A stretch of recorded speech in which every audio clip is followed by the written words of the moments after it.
I'm locking you all in with my screwdriver. And hello the amazing viewers and subscribers, and welcome to a fun, exciting Doctor Who review for today. And of course, today I'm going to be reviewing a 10th Doctor episode, or a 10th Doctor story, as it is a two-parter. And as you can see, I am cosplaying Doctor number 10 for this review, because I always want to try and do a review with me in one of my cosplays. I've done it for Colin Baker more recently in the Sixth Doctor's Lost Adventure, and I did it for Sylvester McCoy. So I think from now on, for when I do a review on a Doctor, if I've got the actual cosplay, I'm going to be wearing the cosplay for these reviews. If it should hopefully get people into the spirit of watching a Doctor Who review with somebody dressed as the Doctor in one of his cosplays. So let's talk about one of my favourite stories from Series 2, aka Rise of the Cybermen and Age of Steel. So, are you sitting comfortably? Good. So let's get into it. And you're back.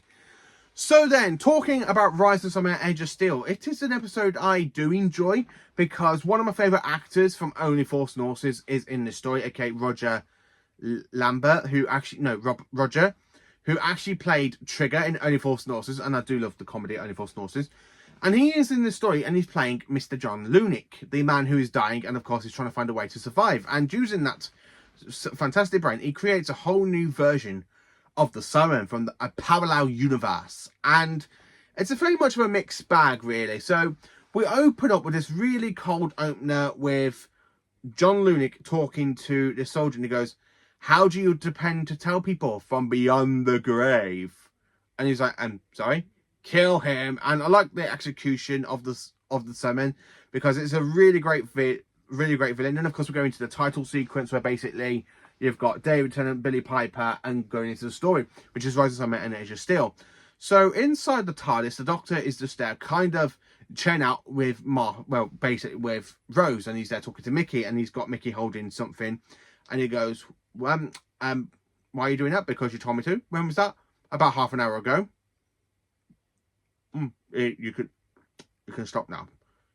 And I was like, no, I didn't forget you. I was just recalibrating. And of course, the TARDIS does fall out of the time vortex into the void, into nothingness. And of course, Mickey opens the TARDIS doors and goes, "You're in London, so this is your London. That's the one." And of course, these big, massive, giant air balloons fly over them. So this is where we end up in a parallel universe. And this is the one thing I quite enjoy, because Rose's phone kind of connects up to the Cyber Industries network. And of course, you just find out her dad, who we all know is dead, is basically advertising energy drinks. And he goes, "Trust me on this. Trust me on this." And it's just like, okay, that's a little bit weird.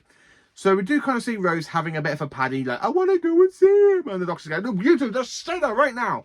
So I do quite like how the 10th Doctor is trying to be a bit like the first Doctor, because I can imagine the first Doctor kind of being a bit like that with one of his companions. So the Doctor follows Rose, and Mickey goes off to see his nan, who unfortunately has passed away. And of course, he ends up bumping into Jake and Angela Price. And of course, Mickey's version from the parallel universe, Ricky the idiot, or Mickey meets Ricky. And I do quite like the fact how Nicholas Cole, if that is his name, like the one that plays Mickey, he really plays really well as Mickey, and of course as Ricky. Mickey and Ricky. I do love this story. I actually do love it. So when the Doctor and Rose are there, basically pretending to be like servants in Jackie and Pete's house, and of course the Doctor has a little bit of a laugh where basically Jackie calls for Rose, and a dog comes, and the Doctor's there laughing. He goes, "Like that," and then he goes like that, which is absolutely brilliant. I like how the Doctor goes and watches literally a clip on the laptop, and he goes, "Cybers," and he recognises them. I like when the Cybermen do basically attack the mansion, and the Doctor goes, "I've seen this before. What are they?" "Cybermen." I like the President as well, because the President really reminds me of an idiot, where literally the Cybermen, they're talking, and he goes, "What happens if I refuse?" "You will be deleted." I really love the execution of the deletion. And then of course it caused panic in the mansion, and when you got the Doctor, Rose and Pete kind of running away from the actual thing, you basically have Ricky and Mickey kind of run over to it. And I like how Mickey goes, "Rose, that's not me, that's the other."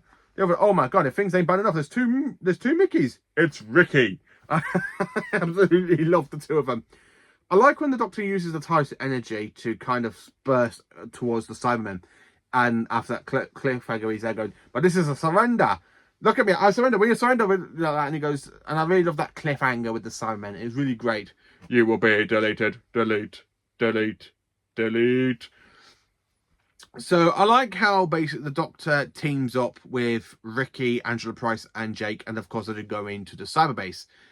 After Ricky kind of gets killed by trying to run away from the Cybermen. It feels hard because Mickey's just there watching, and he kind of does an impression of Mickey with the face where he goes like that and like that. It's really great when you see that as well. So you can kind of tell the two characters apart in the way. And then when Jake goes, "Who are you?" and he's literally explaining and that Ricky's dead, Jake has that really, really great like anger towards Mickey, which I really did enjoy. And it was such a great way to watch that as well. And I love how they all come up with this plan and they all get separated. And of course, Angela Price does end up getting deleted by the Cybermen after they find a Cyberman after Angela literally threw electric pulse into her. And she's asked, and the Cyberman, who's basically a woman, she's asking for her partner, Gareth. And I like when the Doctor goes, "I'm so sorry." And he literally pulls a sonic screwdriver and he literally deactivates the Cyberman. And another one comes up behind him. I also find it a little bit shocking when we do see Jackie Tyler become conversion as a Cyberman. That was very, like, I still get a little bit teary with that one. Because you are Peter Allen Tyler. I was once Jacqueline Susan Tyler. And he goes, no, you're not my Jackie. We're Jax. What happened to you? I came to rescue you. And of course, he's too late. So that moment was really good as well.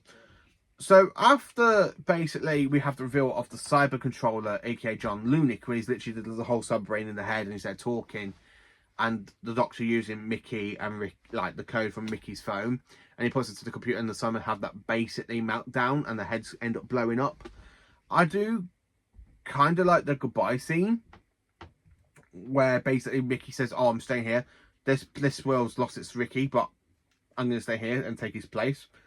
I really quite like that as well. So that was really great. So we do say goodbye to Mickey, who is one of my least favourite companions. He's not as bad as Rose.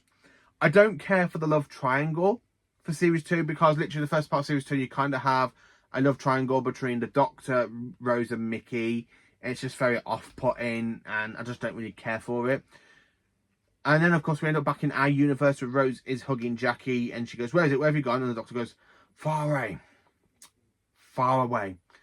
So that's basically Rise of Cybermen Age of Steel, a little bit about the episode. I don't like it as much as other stories, but this one is definitely my favourite from a really bad series. I mean that most silly. Series 2 is definitely my least favourite David Tennant series.